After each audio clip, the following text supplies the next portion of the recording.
है ना।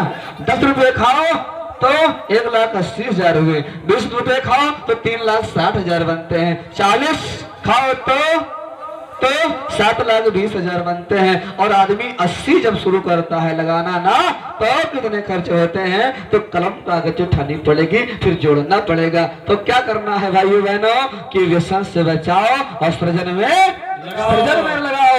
और तो पहले महापुरुष ने कहा था योजनम व्यसनाभ्यासक्तान पुरुषः मिलित्वेतान सर्वाण समय धनंति मानवा।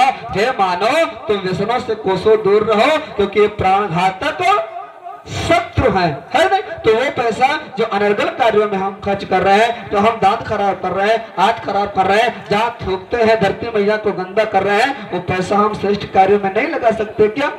श्रेष्ठ कार्यों में लगाओ। 5 रुपया अगर हम रोज लगाएंगे भगवान के काम में ना, तो जीवन धन्य हो जाएगा। और जोड़ लेना पूरे जीवन में तुमने कितना पैसा भगवान के कार्य में लगाया है, और वही पैसा अपने शरीर की बर्बादी में लगाना शुरू करो, तो उससे 4 गुना पैसा और बाद में इलाज कराने में आपको लग जाएगा।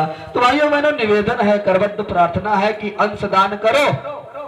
और अब माताएं बहनें क्या करें? माताएं बहनें हमने जैसे पहले बताया कि जितना आप भोजन बनाती हो, जितना भोजन बनाने में आप आटा और जो है चावल का प्रयोग करती हो, जो चीजों का प्रयोग करती हो, उतना ही थाली में लो। 1 मुट्ठी चावल, जैसे घर में 5 सदस्य हैं, 5 सदस्य का आप रोज बनाती हो भोजन, तो उतना ही थाली में निकालो और उसमें से 1 मुट्ठी भर लो और कलश भगवान को खिला दो। पहले कलश भगवान को समर्पित कर दो, उसके बाद में हमारा नंबर ले लेना, फिर फोन करना कि महाराज जी, और आपने कहा था कि भैया आपने कहा था कि जितना रोज थाली में निकालते हो चावल उतना निकालना। और उसके बाद में हमने 1 मुट्ठी निकाल करके कलश भगवान को समर्पित कर दिया, उनको दे दिया।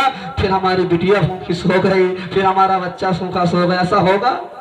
उतना ही, ज्यादा निकालने की आवश्यकता, 1 मुट्ठी कस करके चावल निकालो, 1 महीने में भर जाएगा। ठीक है, तो ये श्रेष्ठ कार्य है। जहां से कलश अवश्य ले जाएंगे माता बहने, अपना नाम अवश्य लिखवा देंगे, है कि नहीं? नाम लिखवा दें और क्या करें, कलश भगवान को, जैसे घर में 5 सदस्य हैं, तो आज से संकल्प कर लें कि एक भगवान है और भगवान को हम भी थोड़ा सा खिलाएं। और भाइयों बहनों, कहा गया है हमारे यहाँ धर्म ग्रंथों में, क्या कहा गया है? ये कहा गया है कि जो भगवान को खिलाए बिना खाता है, जो किसी को खिलाए बिना खाता है, वो पाप का भक्षण, वो पाप भक्षण करता है। इसीलिए भाइयों बहनों, पहले भगवान को खिला दिया जाए। और कहा गया है, क्या कहा गया है कि जो हम भोजन ग्रहण कर लेते हैं, सीधे ग्रहण कर लेते हैं, तो क्या हो जाता है, वो हमारे लिए भूख शांत करने का एक माध्यम हो जाता है। उसने हमारे शरीर के अंदर गया, भूख शांत हो गई बस।